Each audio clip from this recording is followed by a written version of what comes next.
Fala galerinha, show do CPC!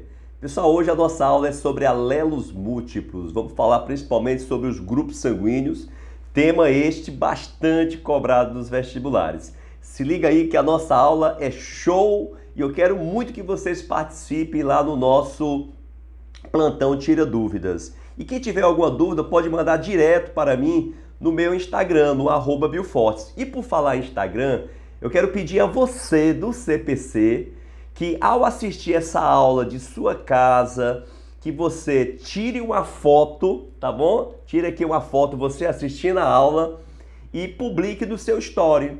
E me marque @biofortes e também marque o CPC.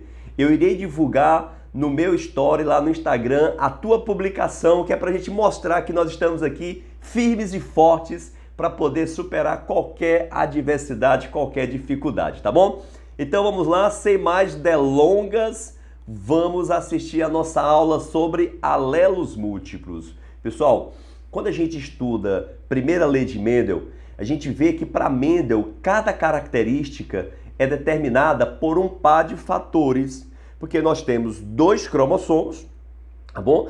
E cada cromossomo você tem um ponto do cromossomo chamado de loco gênico, e naquele loco gênico você pode encontrar duas variações do gene, ou seja, dois alelos. Por exemplo, no albinismo, você tem o alelo dominante e o alelo recessivo. Aqui, pessoal, em alelos múltiplos, é quando um gene tem mais de dois alelos, ele tem mais de duas cópias.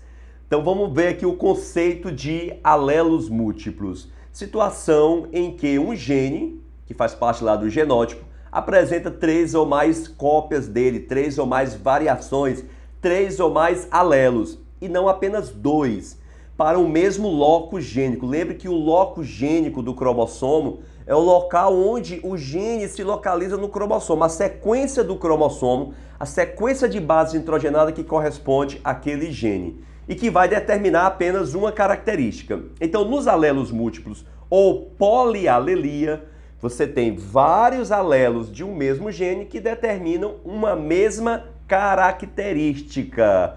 Lembrando que quando um único gene determina, um único par de genes determina várias características, nós temos o que nós chamamos de pleiotropia.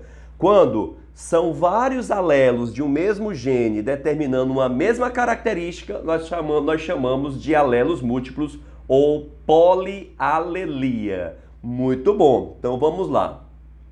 O que é mais cobrado nos vestibulares sobre polialelia é o sistema sanguíneo ABO, que eu vou falar para vocês. Mas existem outros casos, por exemplo, a cor da pelagem em coelhos, que nós temos lá 4 variações da cor da pelagem: chinchila, albino, agute e o Himalaia. Nós vamos estudar sobre a cor da pelagem em coelhos na próxima aula. E na próxima aula eu vou fazer um mix de teoria e muitas questões para vocês, inclusive questões sobre grupos sanguíneos. Hoje nós vamos ver aqui a teoria sobre grupos sanguíneos. Então vamos lá, pessoal. Os grupos do sistema ABO são determinados por uma série de 3 alelos. Nós temos o alelo Izão A, o Izão B e o Izinho. Agora vejam, o Izão A, ele não é dominante sobre o B e não o B sobre o A. O Izão A e o Izão B, eles são codominantes. Por exemplo, quando o Izão A está junto com o Izão B, vai formar o grupo sanguíneo nem A e nem B. Vai ser o grupo sanguíneo o quê? AB. Então são codominantes. Lembra o que é codominância? É quando você tem uma ausência de dominância em que o fenótipo expressado ele representa as duas características, as duas cores, as duas características, os dois tipos sanguíneos, por exemplo aí.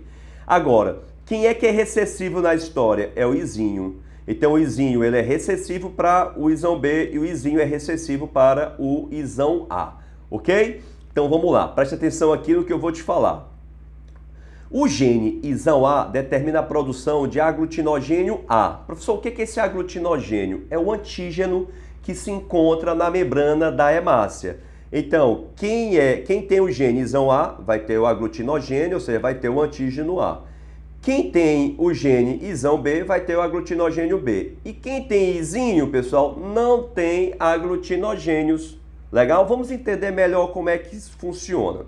Tá aqui os genótipos possíveis, as combinações dos genótipos e os fenótipos. Então, se o indivíduo for isão A ou isão A, izinho, ele vai ser do grupo A. Qual é teu grupo sanguíneo? Tu já sabe teu grupo sanguíneo, já fez a tua tipagem sanguínea, vamos já ver como é que é feito o exame para determinar o tipo sanguíneo da pessoa. Se o indivíduo é isão B ou isão B, izinho, ele é do grupo B. Se ele é isão A ou isão B, ele não é nem A e nem B, ele é AB, então eles são codominantes. E o cara só é O quando ele é izinho, izinho. Então nós temos aí os genótipos e os fenótipos possíveis para o sistema ABO. Vamos passar adiante. Tu tem aí uma lista que eu mandei muito legal sobre os grupos sanguíneos. Por favor, faça essa lista, tá bem? Então, sistema ABO, agora é que tem a parte mais interessante, onde a maior parte das questões dos vestibulares são cobradas, né? Cobra esse tema aqui. Então, vamos lá. O aglutinogênio, como eu te falei, ele corresponde ao antígeno, e o antígeno se encontra na membrana das hemácias. A aglutinina corresponde ao anticorpo, e o anticorpo, que é uma proteína, se encontra no plasma sanguíneo. Então, no plasma sanguíneo você tem o anticorpo e na hemácia você tem os antígenos para o sistema ABO. Legal? Lembrando, pessoal, que quem é do grupo A, olha só, quem é do grupo A, ele vai ter o antígeno, o aglutinogênio A, tá bom? E ele vai ter o anticorpo anti-B. Lógico que ele não poderia ter um anticorpo anti-A, porque senão ele iria atacar a si mesmo.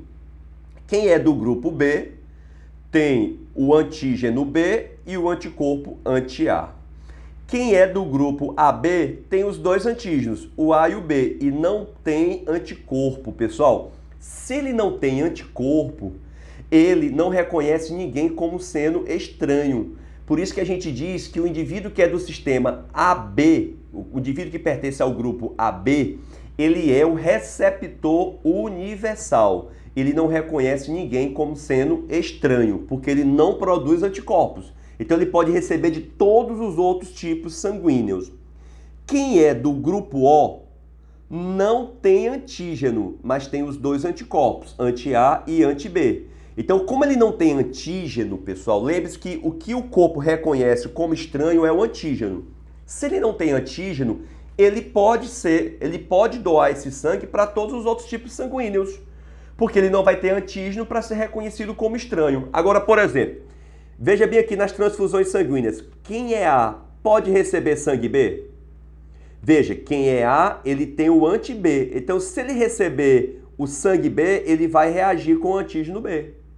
Quem é B pode receber sangue A? É lógico que não. Por quê? Porque quem é B tem o anti-A e quem é A tem o antígeno A. Então, ele vai reagir aqui, vai aglutinar o sangue. Pessoal, geralmente quando a gente fala de anticorpos, os indivíduos produzem quando tem reação com algum antígeno. Aí você produz um anticorpo para o antígeno. Mas o sistema ABO, ele é diferentão. Por que ele é diferentão? Porque a pessoa já produz os anticorpos, já fica armado, mesmo sem nunca ter tido contato com os antígenos. Então é uma exceção a produção de anticorpos no nosso organismo. Geralmente, repetindo, uma pessoa produz anticorpos quando tem contato com o antígeno. Aqui você produz anticorpos mesmo sem ter tido contato com os antígenos. Você já nasce com esses anticorpos. Legal? Tudo bem? Por que quem é AB pode receber de todos? Porque ele não tem anticorpos. Por que quem é O pode doar para todos? Porque ele não tem antígenos para ser reconhecido como estranho. Mas veja que ele tem os dois anticorpos, ele tem o anti-A e o anti-B. Então ele não pode receber de A, ele não pode receber de AB e nem pode receber de B, ele só recebe de O. Então quem é O doa sangue para todos, mas só recebe de O. Legal? Vamos lá. Sistema ABO, as transfusões sanguíneas, repetindo o que a gente falou. Aí, pessoal, você vai para o básico. Olha, se eu sou A, eu posso doar para A. Se eu sou B, eu posso doar para B. Então a gente vai para o básico. Então, quem é do grupo sanguíneo pode doar para outra pessoa do mesmo grupo sanguíneo. Então o AB pode doar para B, o A pode doar para A, o B pode doar para B e o O pode doar para O. Muito fácil, muito lógico isso, tá bom? Agora vamos lá. O O, se vocês perceberem aqui embaixo, ele doa para o AB, para o A e doa para o B. Por que ele pode doar para os três? Porque ele não tem antígenos, ele não tem os aglutinogênios nas suas hemácias. Então ele não é reconhecido como estranho, então ele pode doar para todos. Por que que o AB recebe de todos? Porque ele não tem anticorpos, nem anti-A e nem anti-B no seu plasma. Por isso que o AB é o receptor universal e o O é o doador universal. Mais à frente a gente vai estudar o sistema RH, ainda nessa aula de hoje, e a gente vai entender que o doador universal é o O negativo. Porque o negativo pode doar para negativo e para positivo. E o receptor universal é o AB positivo, porque o positivo, em relação ao sistema RH, pode receber de positivo e de negativo. Então vou repetir, o doador universal é o O negativo e o receptor universal é o AB positivo. Só lembrando da nossa campanha, você vai tirar sua foto assistindo a nossa aula, vai me marcar lá no Story, marcar também o CPC, que eu vou republicar, o Clenilson também vai republicar a tua imagem, para a gente mostrar que essa campanha tá forte, que nós estamos aqui juntos. Vamos lá.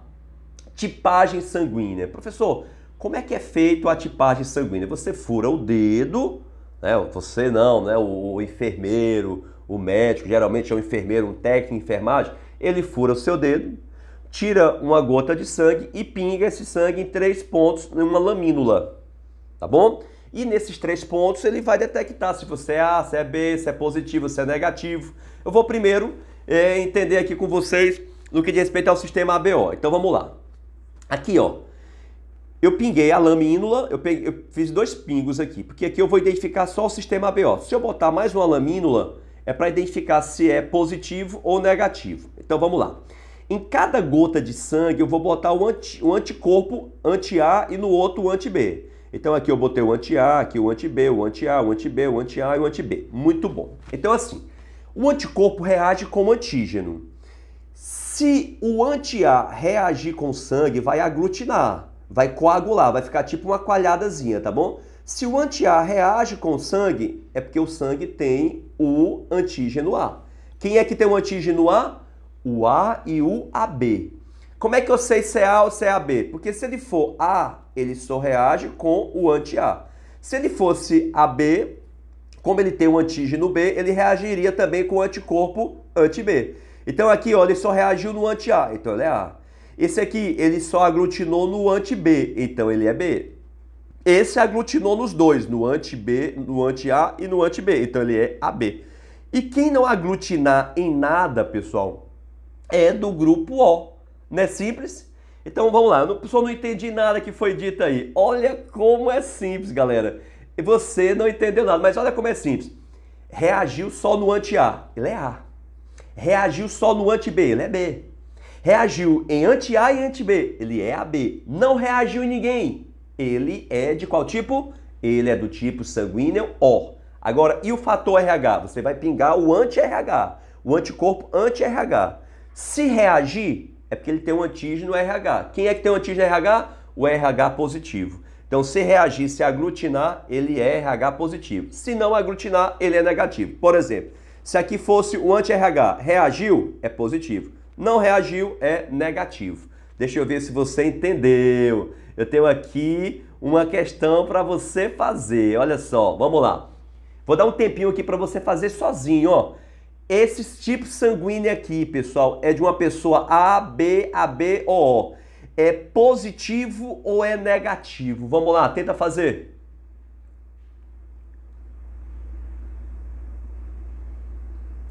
Já deu tempo, hein? Então ele é o quê, ó?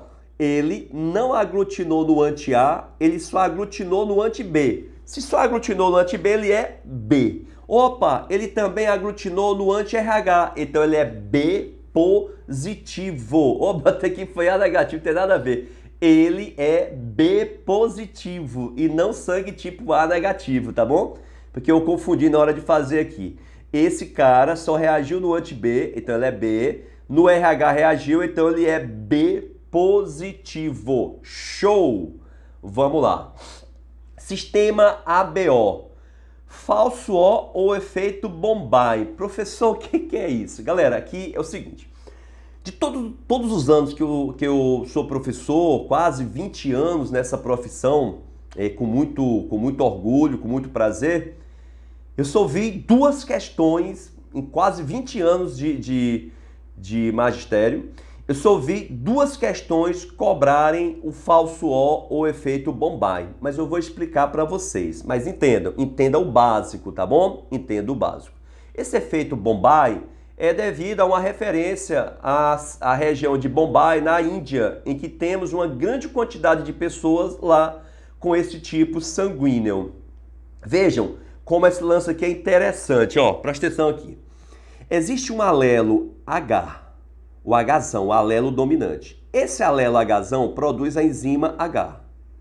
Essa enzima H é uma substância precursora, essa enzima H vai pegar uma proteína do sangue e vai converter no antígeno H. Eu vou repetir. Existe o alelo, o gene H. O Hzão produz a enzima H, que transforma essa proteína, essa substância precursora no antígeno H. Pronto. Se a pessoa tiver o alelo Izão A, ele vai produzir o antígeno A. Aí ele é A. Se a pessoa tiver o alelo Izão B, ele produz o antígeno B, aí ele é B. Se ele tiver o alelo Izão A e Izão B, ele vai produzir o antígeno B e o antígeno A, aí ele é AB. E se ele for O, lembra que o O é recessivo? O O recessivo não transforma o antígeno H, fica como está. Ele não vai se expressar, ele não vai se converter nem A e nem B, vai ficar antígeno H. O que é uma pessoa falso O? Uma pessoa falso O, pessoal, o efeito Bombay, é aquela pessoa que possui o genótipo. Em vez de ser Hzão, Hzão ou Hzão, Hzinho, ele é Hzinho, Hzinho. Se ele é Hzinho, Hzinho, ele não produz esse antígeno. Por que ele não produz esse antígeno H? Porque ele não produz a enzima H. Então o indivíduo que é Hzinho, Hzinho é o falso O. Se ele não produz o antígeno H, ele não vai ter nem A, nem B e nem H, pessoal. Não vai ter nada disso aqui. Então esse cara aí que é falso O, ele pode ser confundido com o O. Vou já te mostrar como é que a gente diferencia se ele é O ou falso O. Porque assim, como ele não tem nenhum antígeno, nem A e nem B, porque ele não tem um antígeno H, ele não vai ter nem A e nem B e nem o H, quando eu pingar a gotinha de sangue, a gotinha de anticorpo no sangue dele, no anti-A ou anti-A ou anti-B, não vai aglutinar. E quando não aglutina em ninguém, como é que a gente chama? De O. Aí ele passa como sendo sangue O, tá bom? Só que ele não é O, ele é o falso O. Esse cara, ele é o falso O. Beleza? Deu para entender isso aí, pessoal? Então ele não produz o antígeno H. Deixa eu mostrar mais coisa para vocês sobre isso aqui. Olha só os genótipos possíveis. Cara que é A, ele é Hzão, Izão A, ou Hzão, Izão A, Izinho. Ele tem que ter o Hzão para poder produzir o antígeno A, tá bom? O cara que é do sangue B, ele é Hzão, Izão B, e Hzão, Izão B, Izinho. O cara que é AB, Hzão, Izão A, Izão B. O cara que é O, tem que ter o Hzão, Izinho, Izinho. Agora o cara que é falso O é Hzinho, Hzinho. Agora, olha só, falso O, pessoal, pode ser, ele não é O. Ele não é O. Por que ele não é O, professor? Porque ele não tem a enzima Hzão, não tem a enzima, o antígeno H. Então o O, ele tem um antígeno H, então ele não tem um antígeno H. Mas ele pode ser, ele não é O, o falso O, mas ele pode ser A, ele pode ser B ou ele pode ser AB. Como assim, professor? Ele pode ter o alelo Izão A. Mas como ele não tem o Hzão e ele não produz o antígeno, ele não vai produzir o antígeno A. Ele pode ter o alelo Izão B. Então, mesmo que ele tenha o alelo Izão B, que ele seja do grupo B ou do grupo AB, ele não vai produzir o antígeno B. Por que não, professor? Porque ele não tem o antígeno H, porque ele é Hzinho, ele não produz a enzima H. Ou seja, entenda o que eu vou falar. O falso O pode ser A, pode ser B ou pode ser AB, mas ele não é O. O falso O, ele pode doar para todos. Ele pode doar sangue para O, para A, para B ou para B. Mas ele só recebe sangue do falso O. Ele não pode receber sangue nem de O, nem de A, nem de B, nem de AB. Só recebe do falso O, ok? Sistema ABO, professor. Vamos lá, continuando aqui. Como é que eu sei se o cara é O ou falso O? Como é que eu vou saber? É aqui. Sistema ABO, vamos lá. Falso O. O falso O, pessoal, e o O. Eu vou pingar aqui. Eu vou pingar agora não o anticorpo anti-A e o anti-B. Eu vou pingar agora o anticorpo anti-H. Se eu pingar o anticorpo anti-H e coagular, ele é O. Se eu pingar o anticorpo anti-H e não coagular, ele é falso O. Vamos lá, eu tenho uma lamínula, aí eu pinguei anti-A, não coagulou. Eu pinguei anti-B, não coagulou, ele é O. Como é que eu sei se ele é O positivo ou O negativo? Eu vou pingar o anticorpo anti-H. Se coagulou, ele é O. Se não coagulou, ele é falso O. Por que eu vou pingar o anti-H, professor? Porque quem é O, pessoal, quem é O, que é o izinho, ele tem um antígeno H.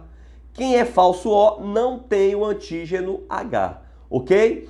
Uma questão muito cobrada nos vestibulares sobre o sistema ABO, pessoal, é no que diz respeito, sobre grupos sanguíneos, é no que diz respeito ao sistema RH.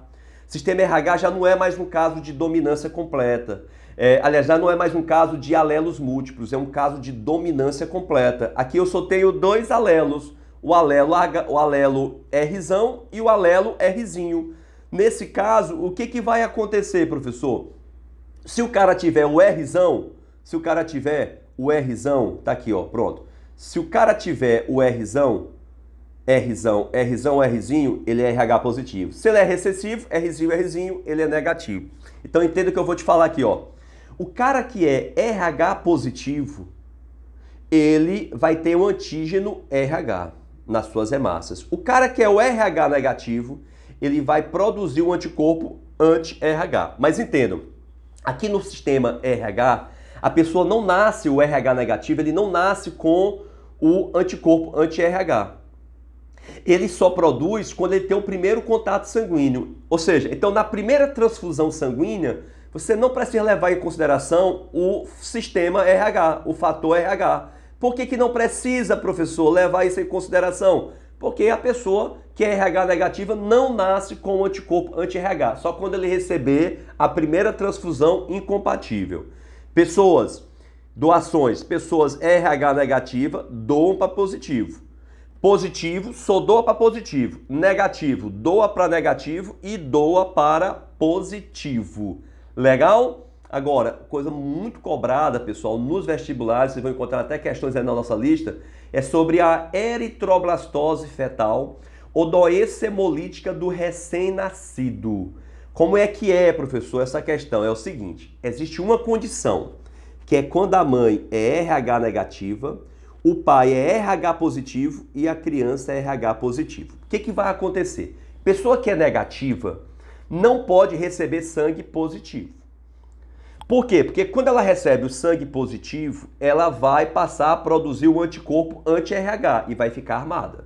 Então, uma mãe, quando ela tem uma criança RH positiva, se a mãe é negativa e tem uma criança RH positiva, essa primeira criança, ela vai nascer normal, ela não vai nascer afetada com eritroblastose. Por que ela não nasce afetada? Porque o sangue da mãe com o sangue do feto só se misturam durante o parto, não durante a gestação. Mas essa mãe que recebeu as hemácias do feto positiva, ela vai se armar. Ela vai passar a produzir anticorpos anti-RH. E quando ela ficar grávida do próximo filho, ela vai passar esses anticorpos para o feto e vai destruir as hemácias do feto. E o feto nasce afetado, nasce com anemia severa, podendo até morrer durante a gestação.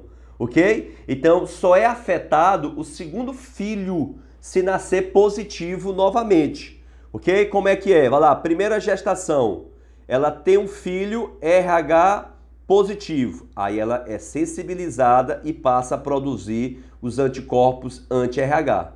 Esses anticorpos anti-RH passam para o feto, destruindo as hemácias do feto, e o feto vai ter problemas hepáticos e problemas sanguíneos né, que pode levar à sua morte. Ok? Ficou claro isso, pessoal? Agora, para finalizar aqui, pessoal, em eritroblastose fetal, nós temos 3 situações que devem ser levadas em consideração. Primeiro, a mãe, ela pode ter o primeiro filho afetado? Pode. Em que situação? Se ela tiver recebido uma transfusão de sangue incompatível anteriormente. Por exemplo, ela teve um acidente e recebeu sangue, precisou de sangue e recebeu sangue positivo. Então ela já está armada. Então ela pode, durante a primeira gestação, tendo um filho positivo, passar anticorpos para o filho e levar à morte do filho, levar a doença no filho, a eritroblastose fetal. Segunda situação, como é que eu faço para evitar que a mãe seja sensibilizada durante o parto? Na hora que a mãe parir, eu aplico na mãe uma solução, um soro anti-RH. Foi até uma questão do Enem. O que esse soro anti-RH vai fazer? Ele vai destruir as hemácias positivas do feto que passaram para a mãe, evitando que ela seja sensibilizada. Vou repetir. A mãe é negativa, ela teve o primeiro filho positivo. Como é que eu faço para evitar que ela seja sensibilizada? Após o parto, eu aplico nela o soro anti-RH. E esse soro anti-RH destrói as hemácias que o feto passou para ela, evitando que ela seja sensibilizada. E a última questão é, uma mãe teve um filho afetado, não tomou a vacina, não tomou o soro antes, não teve cuidado a respeito desse negócio de eritroblastose fetal, ela teve um filho afetado. Como é que ela faz para poder, como é que o médico vai fazer para salvar o filho dela? Se o filho nasceu A positivo, nós vamos fazer uma transfusão total do sangue do filho, trocando de positivo por negativo. Então, se o filho nasceu A positivo, eu troco todo o sangue do filho, que é pouco, um recém-nascido ali, né, tem 1,5 litro de sangue no máximo. Então, eu troco todo o sangue dele de A positivo por A negativo, evitando que os anticorpos que a mãe passou para ele continuem afetando as suas hemácias. Aí, com o passar do tempo, ele volta a produzir o sangue e produz novamente A positivo. Como ele não está mais tendo contato com a mãe, ele não vai ser mais afetado, tá bom? Espero que vocês tenham gostado da nossa aula sobre o sistema RH e sobre os grupos sanguíneos ABO. Próxima aula, o nosso tempo não nos permite, a gente vai falar sobre o sistema MN e também vamos fazer questões sobre grupos sanguíneos. Se liga aí, pessoal, que a nossa aula foi o que, pessoal? Foi show! Valeu, galera do CPC!